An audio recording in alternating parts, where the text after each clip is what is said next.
Vision ఉన్నోడైతే విషయం మాట్లాడతాడు, విజ్ఞానం లేనివాడే విషం చిమ్ముతాడు. రేవంత్ రెడ్డి చేస్తున్నది అచ్చంగా అదే. పాలనను గాలి మూటరెక్కించి ఈయన గారు గాలి మాటలన్నీ మాట్లాడుతున్నాడు. మీడియాతో చిట్ చాట్ పెడితే జనానికి చిటికడంతా మంచి చెప్పాలి, 4 మంచి మాటలు జనానికి చేరవేయాలి. కానీ రేవంత్ చేస్తున్నదేంటి? చిట్ చాట్ల పేరుతో చీట్ చాట్లు, చీప్ మాటలు.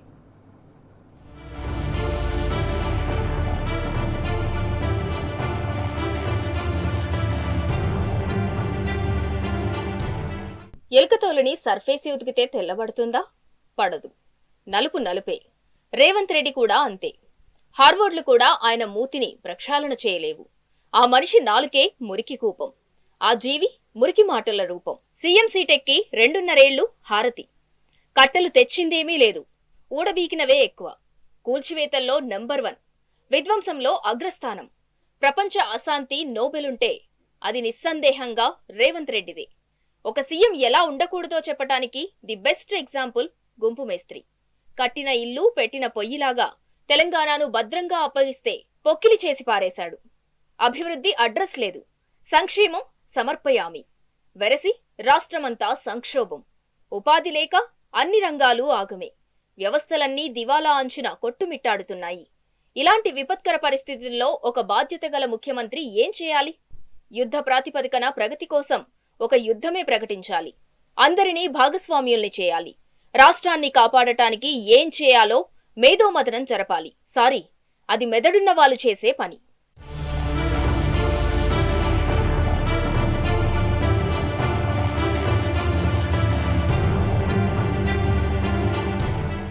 కేసీఆర్ పేరు తలవందే రేవంత్ కు తెల్లారదు. కేసీఆర్ ఏమో కనీసం రేవంత్ అనే శబ్దాన్ని కూడా పలకటం లేదు.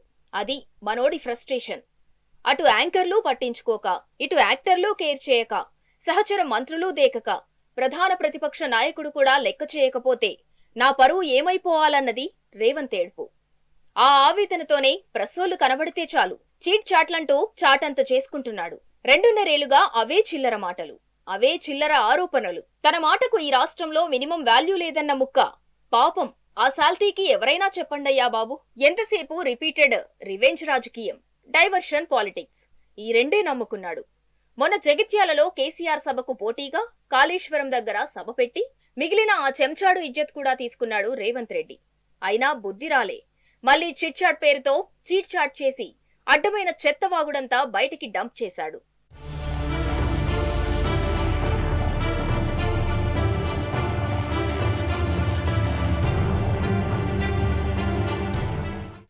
రెండున్నరేళ్ల సంధి ఒకటే దందా, దోచుకోవడం, దాచుకోవడం. చిట్చాట్ పేర్లతో ప్రతిపక్షం మీద బురద చల్లి జనాన్ని డైవర్ట్ చేయడం, తన అవినీతి కూపాలను కవర్ చేసుకోవడం. అసలీ మనిషి ముఖ్యమంత్రి సీట్లో కూర్చున్న తర్వాత ఒక్క మంచి పనైనా చేసిండా? తానేం చేశాడో చెప్పుకునే దమ్ముందా? జనానికి చెప్పుకోవటానికి ఏమీ లేదు. అందుకే ఈ బురద చల్లుడు రాజకీయం.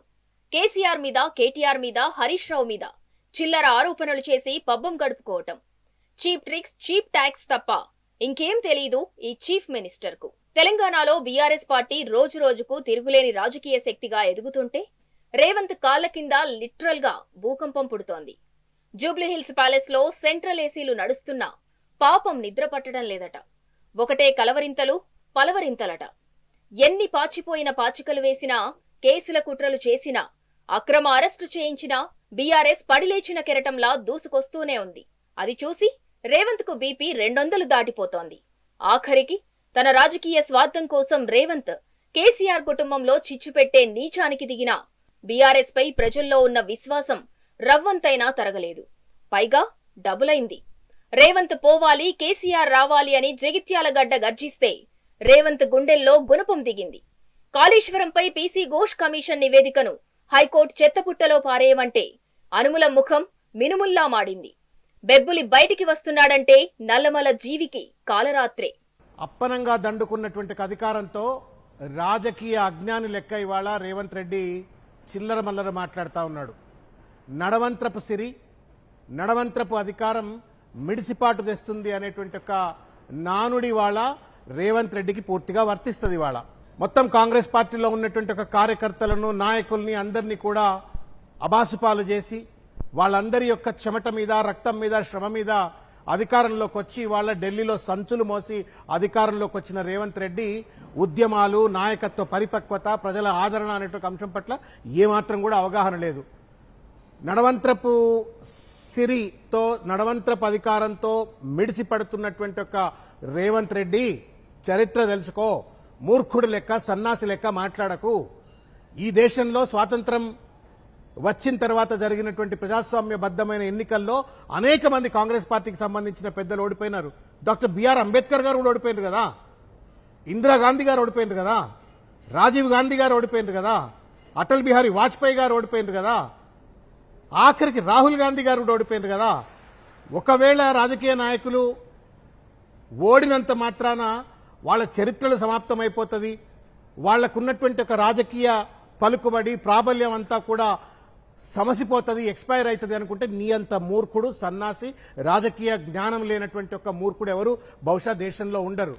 కాబట్టి దయచేసి రేవంత్ రెడ్డి చరిత్ర తెలుసుకో. మొన్న ఏమన్నాడు ఈ పేటెంట్ కోటా ముఖ్యమంత్రి? బీఆర్ఎస్ పార్టీ చచ్చిన శవమా, దండలేసి అలంకరణ చేసిన వేస్టా, ఎంత అధికార మదం, బలుపుంటే అంత మాట అంటావు. గతంలో బీఆర్ఎస్ ఎప్పుడైనా కాంగ్రెస్ పార్టీని అలాంటి మాటలన్నదా? పోనీ ఇంకే పార్టీనైనా అంత ఘోరంగా తూలనాడిందా? మరి ఉచ్చనీచాలు మరిచి ఒక ముఖ్యమంత్రివి అన్న సోయి కూడా లేకుండా అధమ మాటలు అనొచ్చునా? బిడ్డా రేవంత్, బీఆర్ఎస్ పార్టీ చచ్చిన శవం కాదు. రేపటి రోజున నీ రాజకీయ సమాధిపై రుద్రతాండవం చేసే శివం. సింహం వేటాడటం లేదంటే వేట మరిచినట్టు కాదు, ఆటకు జస్ట్ విరామం ఇచ్చినట్టు. బీఆర్ఎస్ పార్టీ కూడా సేమ్. బూడిదలో నుంచి పైకెగిరే ఫీనిక్స్ పక్షిలా మళ్లీ పుంజుకుంటోంది. గోడకు కొట్టిన బంతిలా గట్టిగా బౌన్స్ బ్యాక్ అవుతోంది. ముందెప్పుడూ లేనంతగా గులాబీ దళం బలోపేతం అవుతోంది. తెలంగాణ అంగుళమంగుళం గులాబీ జెండాకే సలాం కొడుతున్నది. గులాబీ పార్టీ ఉప్పెనలో నువ్వు, నీ పార్టీ కొట్టుకుపోయే రోజు ఎంతో దూరం లేదు.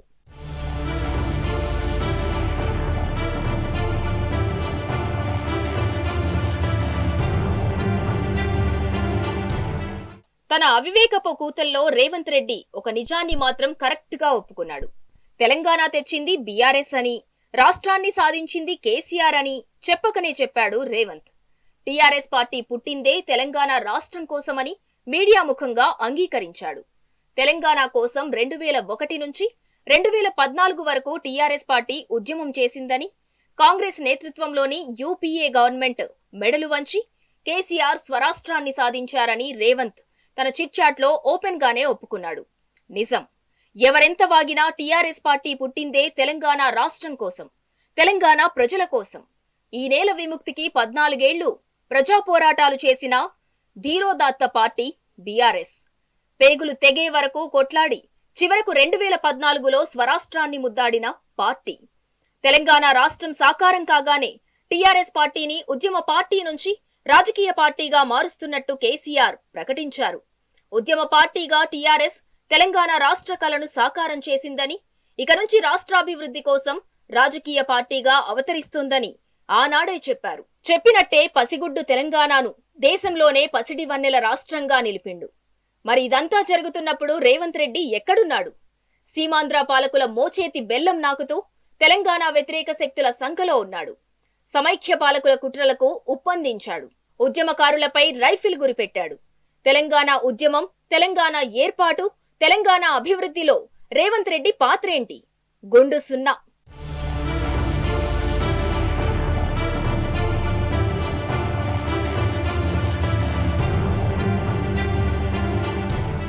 నాడు తెలంగాణ ఉద్యమకారులపైకి తుపాకీ గురిపెట్టిన ఈ ద్రోహి ఇప్పుడొచ్చి నీతి చంద్రికలు వల్లిస్తుంటే నవ్వాలా, ఏడ్వాలా? మన తెలంగాణ అస్తిత్వం, మన ఆత్మగౌరవాన్ని ఢిల్లీ నడివీధుల్లో తాకట్టు పెట్టి వచ్చాడు.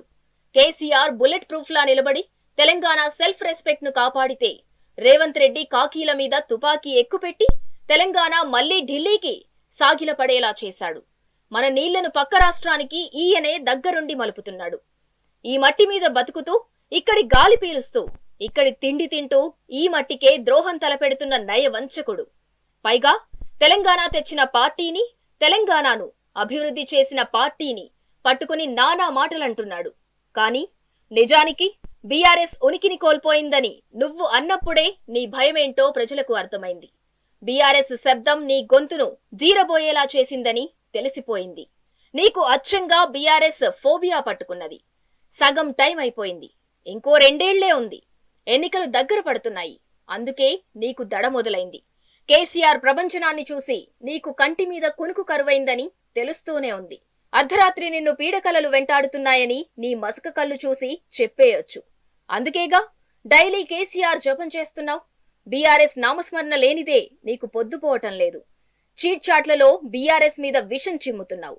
మాకు తెలుసు, ఇదంతా నీ భయమే.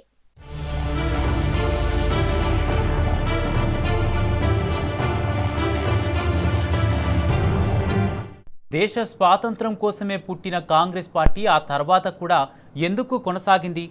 కాంగ్రెస్ పార్టీని రద్దు చేయాలని గాంధీజీ చెప్పినా ఎందుకు పట్టించుకోలేదు? మహాత్ముడి మాటను కాంగ్రెస్ పార్టీలో ఎవరైనా విన్నారా? చివరికి కాంగ్రెస్ పార్టీ కుటుంబ పార్టీగా మారిపోయి బంధుప్రీతి, అవినీతి పెరిగిన మాట వాస్తవం కాదా? మరి తమ కింది నలుపు చూసుకోకుండా రేవంత్ రెడ్డి ఎందుకు సుమతి శతకాలు వల్లిస్తున్నాడు?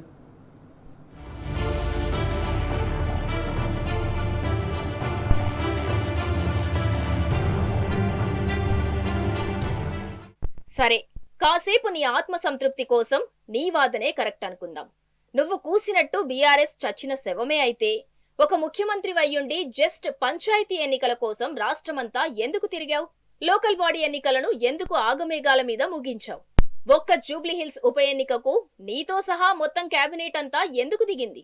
బీఆర్ఎస్ పార్టీ శవమే అయితే కేసీఆర్ జగిత్యాలలో సభ పెడుతున్నారని తెలియగానే నీకెందుకు తడిసిపోయింది? మంత్రులను వెంటేసుకొని అదే రోజు ఎందుకు మేడిగడ్డకు పరిగెత్తావు? 2.5 ఏళ్లుగా గుర్తురాని మేడిగడ్డ పిల్లర్ల మీద జగిత్యాల సభనాడే నీకు హఠాత్తుగా ఎందుకు ప్రేమ పొంగుకొచ్చింది? నీకు భయమే లేకపోతే కేసీఆర్ కు పోటీగా సభ ఎందుకు పెట్టుకున్నావు? బీఆర్ఎస్ అంటే నీకు బెరుకు లేకపోతే అదే రోజు భూపాలపల్లి సభలో హడావిడిగా రైతు బంధు ఎందుకు విడుదల చేశావు? నీ దృష్టిలో బీఆర్ఎస్ పార్టీ శవమే అయితే పదే పదే ఎందుకు చంద్రశేఖరుడి నామస్మరణ చేస్తున్నావు? సమాధానం చెప్పగలవా? దమ్ముందా?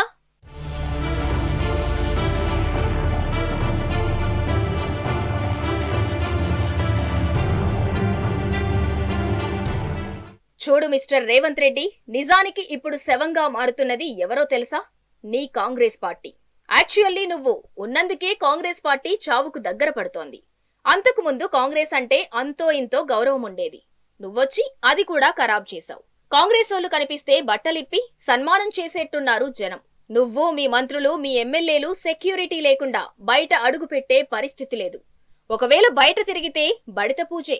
కాబట్టి 2.5 ఏళ్ల కిందట కాంగ్రెస్ పతనానికి కొబ్బరికాయ కొట్టింది నువ్వే మహానుభావా. హస్తం పార్టీ సమాధి కోసం వైకుంఠధామంలో కొలతలు తీసుకుంటున్నది కూడా తమరే. కాంగ్రెస్ సిద్ధాంతాలకు, పద్ధతులకు తెలంగాణలో గోరి కట్టింది కూడా ఈ పుణ్యాత్ముడే.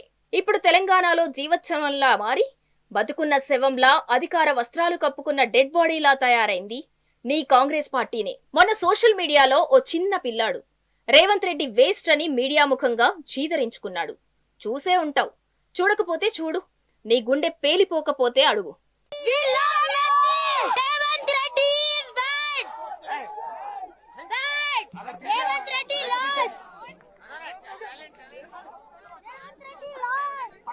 ఇక్కడ ఇంకో ముచ్చటేంటంటే రేవంత్ రెడ్డి తన అహంకారపు కూతలతో జాతీయ కాంగ్రెస్ ను కూడా ఇరుకున పెట్టాడు. తెలంగాణ రాష్ట్ర ఏర్పాటుతోనే బీఆర్ఎస్ లక్ష్యం ముగిసిందని, అందుకే అది శవంతో సమానమని మతిలేని మాటలన్నాడు. అర్థం పర్థం లేని ఆ కామెంట్లతో జాతీయ కాంగ్రెస్ నాయకులు సమాధానం చెప్పుకోవాల్సిన పరిస్థితి తెచ్చాడు. ఆల్ ఇండియా కాంగ్రెస్ నేతలను అడ్డంగా ఇరికించేశాడు. రేవంత్ వ్యాఖ్యల విషయంలో కాంగ్రెస్ పెద్దలు తెలంగాణకే కాదు, దేశ ప్రజలకు కూడా ఒక ఆన్సర్ చెప్పాలి. ఎందుకంటే దేశ స్వాతంత్ర సాధన అనే ఏకైక ఎజెండాతో 1885 డిసెంబర్ 28న కాంగ్రెస్ పార్టీ ఏర్పడింది. అప్పటి నుంచి 1947 వరకు కాంగ్రెస్ స్వాతంత్ర్యోద్యమంలో కీలక పాత్ర పోషించింది. మలిదశ తెలంగాణ ఉద్యమానికి టీఆర్ఎస్ ఎంత బలమైన నాయకత్వం వహించిందో, దేశ స్వాతంత్ర్యం కోసం కాంగ్రెస్ పార్టీ కూడా అదే స్థాయిలో కష్టపడింది. అందులో ఎవరికీ అనుమానాలక్కర్లేదు.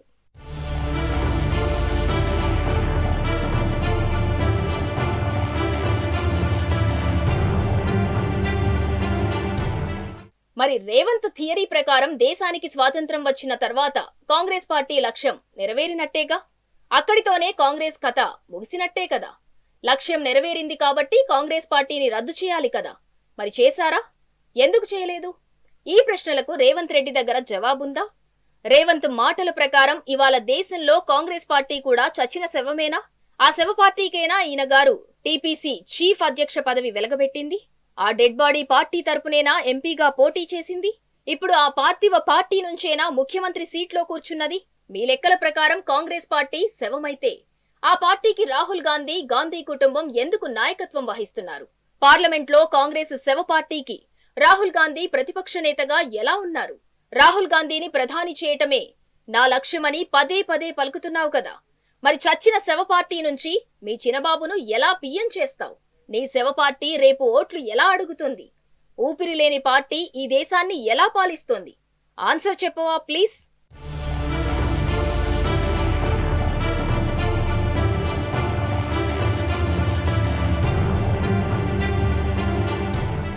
అందరికీ తెలిసిందే, రేవంత్ రెడ్డికి మ్యాటర్ నిల్లు, పకర్ ఫుల్లు. చరిత్ర తెలీదు మనోడికి, చెప్పినా వినడు. వాస్తవానికి 1947 ఆగస్టు 15న దేశానికి స్వాతంత్ర్యం సిద్ధించిన తర్వాత కాంగ్రెస్ పార్టీని రద్దు చేయాలంటూ మహాత్మాగాంధీ పార్టీ వర్కింగ్ కమిటీలో ఒక తీర్మానం పెట్టారు. తాను గతంలో నాయకత్వం వహించిన ప్రధాన రాజకీయ పార్టీ అయిన భారత జాతీయ కాంగ్రెస్ ను రద్దు చేయాలని వాదించారు. పోరాటం అనేది స్వాతంత్ర్యం సాధించిన నుంచి ప్రజల అవసరాలను తీర్చటం వైపు మళ్లిందని గాంధీజీ ఆనాడు తన ప్రసంగంలో పేర్కొన్నారు. కాంగ్రెస్ పార్టీ రాజకీయాలు ఈ లక్ష్యాన్ని నెరవేర్చలేవని, అందువల్ల కాంగ్రెస్ ను లోక్ సేవక్ సంఘ్గా మార్చాలని ప్రతిపాదించారు. తన హత్యకు కేవలం కొన్ని వారాల ముందు లోక్ సేవక్ సంఘ్ కోసం గాంధీ ఒక రాజ్యాంగాన్ని రూపొందించారు. కానీ ఆ ప్రతిపాదనను కాంగ్రెస్ పార్టీ, నెహ్రూ వంటి వారు తిరస్కరించారు. దీంతో లోక్ సేవక్ సంఘ్కు తగినంత గుర్తింపు లభించలేదు. అది అసలు ఉనికిలోకే రాలేదు. గాంధీ ప్రతిపాదనను కాంగ్రెస్ పార్టీ ఎందుకు తిరస్కరించిందో నేటికి ఎవ్వరికీ తెలీదు. మరి నేటి కాంగ్రెస్ ముఖ్యమంత్రి రేవంత్ రెడ్డి ఇవాళ బీఆర్ఎస్ పార్టీని శవమంటూ సంబోధిస్తున్నాడు. మరి గాంధీజీ రద్దు చేయాలని చెప్పిన కాంగ్రెస్ పార్టీ కూడా శవమే కదా. తెలంగాణ ఉద్యమ పార్టీ అయిన టీఆర్ఎస్ రాష్ట్రం సాధించిన తర్వాత రాజకీయ పార్టీగా ప్రకటించుకుంది. మీ పార్టీలాగా నక్కచిత్తుల వేషాలు వేయలేదు. స్వాతంత్ర్యం వచ్చిన తర్వాత కాంగ్రెస్ పార్టీని రద్దు చేయాలని గాంధీ చేసిన ప్రతిపాదనను ఎందుకు అమలు చేయలేదో చెప్పగలవా రేవంత్? చెప్పలేకపోతే నోరు తెరవకు మళ్ళీ.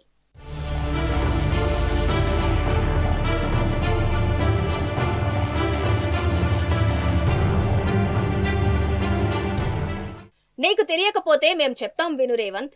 గాంధీ ప్రతిపాదనల వెనుక ఒక దీర్ఘ దృష్టి ఉంది. స్వాతంత్ర్యం వచ్చిన తర్వాత కాంగ్రెస్ పార్టీ అవసరం లేదని, దాన్ని రద్దు చేయాలని గాంధీజీ అన్నీ ఆలోచించే అన్నారు.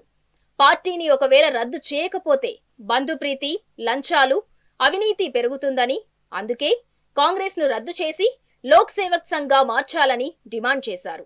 ఇందుకు సంబంధించిన ముసాయిదాను కూడా రెడీ చేశారు. ఈ ముసాయిదా రాజ్యాంగం 1948 జనవరి 15న వెలుగులోకొచ్చింది. ముసాయిదా బయటకు వచ్చిన 2 వారాల తర్వాత, అంటే జనవరి 30న గాంధీజీ హత్యకు గురయ్యారు. గాంధీ ప్రతిపాదించిన కాంగ్రెస్ రాజ్యాంగ ముసాయిదాలో మహాత్ముడు కీలక అంశాలు ప్రస్తావించారు. భారత జాతీయ కాంగ్రెస్ రూపొందించిన మార్గాల ద్వారా భారతదేశం రాజకీయ స్వాతంత్ర్యం పొందినప్పటికీ ఇంకా సామాజిక, ఆర్థిక స్వాతంత్ర్యాన్ని సాధించాల్సి ఉందన్నారు. భారతదేశం తన ప్రజాస్వామ్య లక్ష్యం వైపు పురోగమిస్తున్న క్రమంలో సైనిక శక్తిపై పౌరశక్తి ఆధిపత్యం కోసం జరిపే పోరాటం అనివార్యమవుతోందని వివరించారు. దీనిని రాజకీయ పార్టీలు, మత సంస్థలతో జరిగే అనారోగ్యకరమైన పోటీకి దూరంగా ఉంచాలని సూచించారు. ఇలాంటి ఇతర కారణాల వల్ల ప్రస్తుత కాంగ్రెస్ సంస్థను రద్దు చేసి దాని స్థానంలో లోక్ సేవక్ సంఘ్గా వికసించాలని ఏఐసీసీ తీర్మానించింది. కానీ ఆ తర్వాత ఏమైందో తెలీదు. గాంధీ ప్రతిపాదనను కాంగ్రెస్ పార్టీ చెత్తబుట్టలో పడేసింది. గాంధీ హెచ్చరించినట్టుగానే తర్వాత కాలంలో కాంగ్రెస్ పార్టీ కుటుంబ పార్టీగా రంగు మార్చుకుంది. బంధుప్రీతి, అవినీతి కూపంలో కూరుకుపోయింది. ఇప్పటికీ కాంగ్రెస్ పార్టీని ఏక కుటుంబమే ఏలుతోంది. రేవంత్ రెడ్డి గడిగడికి ఫ్లైట్ వేసుకుని వెళ్లి సాష్టాంగపడేది ఆ కుటుంబానికే. మన సంపదను దోచుకెళ్లి వారి గల్లాపెట్టెనే నింపుతున్నాడు. ఈ దేశంలో గాంధీ కుటుంబంపై అనేక అవినీతి ఆరోపణలు పెల్లుబికాయి. అనేక కుంభకోణాలు వెలుగులోకొచ్చాయి. ఇప్పటికీ అవినీతి ఆరోపణలు, మనీ లాండరింగ్ కేసుల్లో గాంధీ కుటుంబం విచారణ సంస్థల చుట్టూ, కోట్ల చుట్టూ తిరుగుతోంది. ఇది బహిరంగ సత్యం.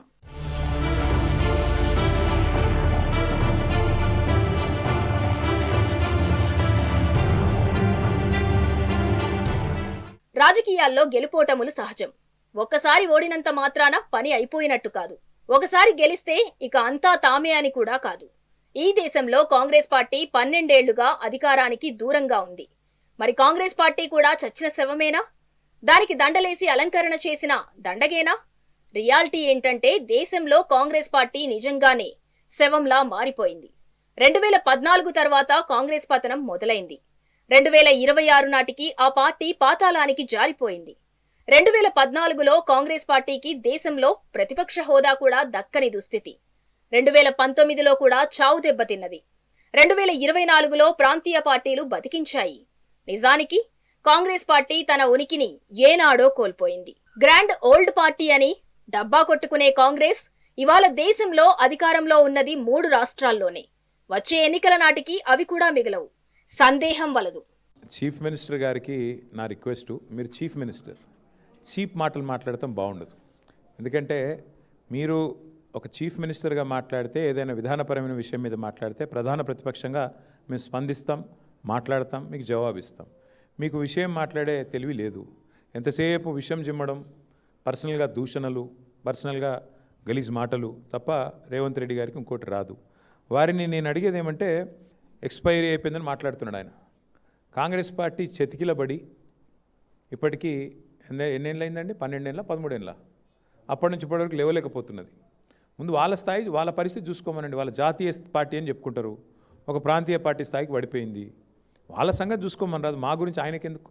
మా పార్టీ ఏందో, మా పార్టీ ప్రస్థానం ఏందో, మా పార్టీ ఏం చేసిందో, మా పార్టీ ఎట్లా ప్రజా పోరాటాలు చేసి ఓ రాష్ట్రాన్ని ఢిల్లీ మెడలు వంచి సాధించిందో, వాళ్ళ జాతీయ నాయకత్వాన్ని అడిగితే ఢిల్లీని ఎట్లా గడగడలాడించిందో వాళ్ళ జాతీయ నాయకత్వాన్ని అడిగితే వాళ్ళు చెప్తారు.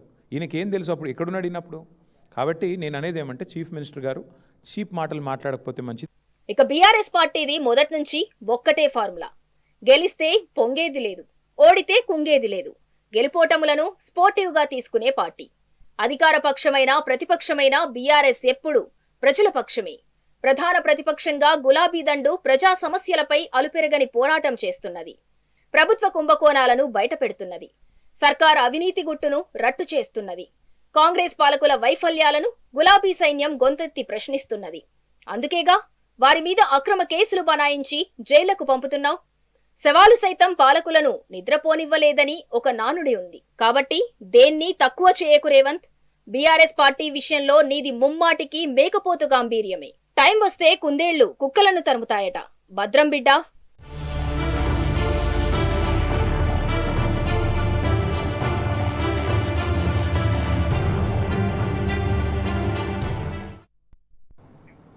రైట్, ఇక ఇవి ట్రెండింగ్ నౌ అప్డేట్స్. చూస్తూనే ఉండండి టీ న్యూస్.